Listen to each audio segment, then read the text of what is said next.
Assalamualaikum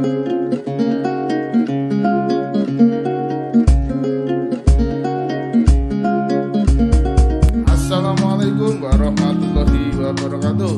Maaf, kedengaran ya. Assalamualaikum warahmatullahi wabarakatuh. Anak semuanya, hari ini pada hari Senin, tanggal berapa? Katanya Bu Yeni. Di sebelah ada Ustaz Yeni, ada Ustaz Faisal. Kita segera masuk kembali sekolah dalam kondisi yang sudah normal seperti sedia kala. Anakku semuanya kelas 9, pada hari ini kita akan belajar tentang ini, apa ini? Pengaruh ketergantungan antar ruang terhadap kehidupan bangsa Indonesia ya. Dimana pengaruh ketergantungan antar ruang terhadap kehidupan bangsa Indonesia tentunya akan sangat berpengaruh yang luar biasa, karena Indonesia memiliki wilayah yang sangat luar biasa uniknya, yaitu negara dengan jumlah gunung api terbanyak, negara yang dilalui oleh Ring of Fire, dan juga negara dengan kepulauan terbanyak di dunia.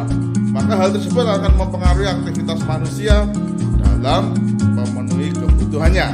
Oke anak semuanya, jangan lupa cuci tangan, jaga jarak, pakai masker, makan makanan yang banyak yang bervitamin, minum minuman yang banyak dan bervitamin, dan silahkan lihat video promo sekolah berikut ini, dan setelah itu kita simak video pembelajaran hari ini. Oke, silahkan jangan lupa untuk absensi hari ini silahkan tulis nama kalian di kolom komentar di video YouTube ini. Oke, selamat mengikuti video berikutnya. Sumber daya manusia dan modal yang tidak merata menyebabkan perkembangan suatu daerah dengan daerah lainnya berbeda. Hal ini yang mendorong sebagian orang untuk melakukan perpindahan ke daerah yang dianggapnya lebih baik. Perpindahan penduduk atau mobilitas penduduk terbagi atas dua bagian, diantaranya yang pertama adalah mobilitas permanen atau migrasi, yaitu perpindahan penduduk dari suatu wilayah ke wilayah lain dengan tujuan untuk menetap di wilayah tersebut. Kedua, mobilitas non-permanen, yaitu perpindahan penduduk dari suatu wilayah ke wilayah lainnya dengan tujuan tidak untuk menetap, hanya bersifat sementara.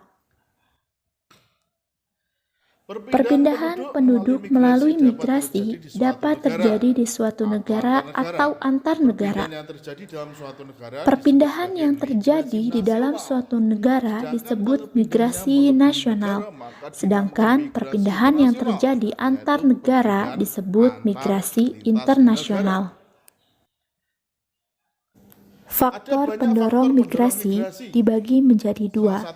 Yang pertama adalah faktor yang berkaitan dengan asal daerah. Di antaranya, kurangnya lapangan kerja, kemiskinan, peperangan, kondisi politik kurang baik, masalah lingkungan, dan kesempatan pendidikan rendah. Yang kedua adalah faktor daerah tujuan. Di antaranya, tersedia lapangan kerja, penghasilan lebih baik, pendidikan lebih tinggi, tersedia hiburan, dan pusat kebudayaan. Faktor penghambat migrasi diantaranya jarak yang jauh, kesulitan transportasi, biaya migrasi yang tinggi, dan faktor pribadi. Dan tentunya ada faktor pribadi. Pengaruh ketergantungan antar ruang terhadap migrasi penduduk antara lain, yang pertama adalah perkembangan perekonomian. Perkembangan perekonomian di suatu daerah maupun kota kecil dapat mengurangi keinginan penduduk pindah ke daerah lain atau kota besar. Kedua, globalisasi. Migrasi penduduk antar negara menjadi lebih mungkin saat ini karena globalisasi yang terjadi. Dan yang ketiga, mobilitas non-permanen dapat terjadi ketika penduduk yang tinggal di daerah pinggiran kota besar memasuki kota besar pada pagi hari untuk bekerja dan akan keluar dari kota besar tersebut pada sore hari. Orang-orang yang melakukan hal tersebut disebut komuter atau penglaju. Peningkatan industri, perdagangan, atau jasa di kota besar dapat meningkatkan mobilitas non-permanen. Contoh saya sendiri. Dari Magetan, transportasi. Menurut Kamus Besar Bahasa Indonesia atau KBBI adalah pengangkutan barang oleh berbagai jenis kendaraan sesuai dengan kemajuan teknologi. Transportasi dapat dibagi menjadi 3 bagian, yaitu transportasi darat, air, dan udara. Laut bisa menggunakan kapal. Pengaruh ketergantungan antar ruang terhadap transportasi, diantaranya yang pertama adalah kebutuhan transportasi meningkat. Kebutuhan sarana transportasi antar daerah makin meningkat seiring meningkatnya kegiatan ekonomi yang terjadi antar daerah tersebut. Kedua, menghambat kegiatan ekonomi. Kegiatan ekonomi antar daerah dapat terhambat atau tidak maksimal apabila sarana transportasi antar daerah juga terhambat. Dan yang terakhir adalah ketersediaan sarana transportasi. Sarana transportasi di suatu daerah termasuk ketersediaan jalan dan pelabuhan menjadi salah satu pertimbangan pengusaha dalam menginvestasikan modalnya di suatu daerah atau negara. Menurut Undang-Undang Nomor 20 Tahun 2003 tentang Sistem Pendidikan Nasional, pendidikan adalah usaha sadar dan terencana untuk mewujudkan suasana belajar dan proses pembelajaran agar peserta didik secara aktif mengembangkan potensi dirinya. Pengaruh ketergantungan antar ruang terhadap pendidikan, diantaranya yang pertama adalah tingkat pendidikan. Tingkat pendidikan seseorang dapat menentukan tingkat penghasilannya. Kedua, ekonomi rendah. Terdapat kecenderungan penduduk dengan ekonomi rendah memiliki anak-anak yang bersekolah maksimal pada tingkat pendidikan menengah. Disinilah perhatian pemerintah dan masyarakat sangat diperlukan agar anak-anak tersebut dapat bersekolah hingga pendidikan tinggi. Dan yang terakhir adalah peningkatan kualitas pendidikan. Peningkatan kualitas pendidikan dapat dilakukan di semua daerah yang ada di Indonesia, agar anak-anak tidak lagi kesulitan dalam menempuh pendidikan yang diperlukan.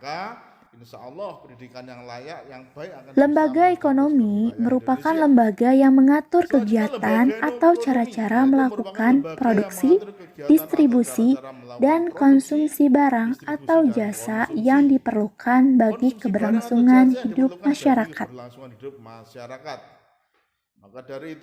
Pengaruh ketergantungan antar ruang terhadap lembaga ekonomi, di antaranya yang pertama adalah kesejahteraan masyarakat. Keberadaan lembaga ekonomi mempengaruhi kesejahteraan masyarakat, karena melalui lembaga ekonomi, masyarakat dapat meningkatkan penghasilan untuk memenuhi kebutuhan sehari-hari. Kedua, globalisasi. Saat ini, dengan adanya globalisasi, pekerja yang memiliki kemampuan tinggi dapat berpindah pekerjaan di berbagai negara. Ketiga, meningkatkan kegiatan ekonomi. Proses produksi, distribusi, dan konsumsi dari lembaga ekonomi dapat meningkatkan kegiatan ekonomi di suatu wilayah, negara, antar negara, maupun antar kawasan. Kegiatan ekonomi ini dapat meningkatkan pertumbuhan ekonomi berbagai negara atau kawasan. Dan yang terakhir adalah meningkatkan pendidikan profesi. Penduduk yang ingin mendapatkan pekerjaan di negara sebagai profesional akan meningkatkan pendidikan profesi dan kemampuannya.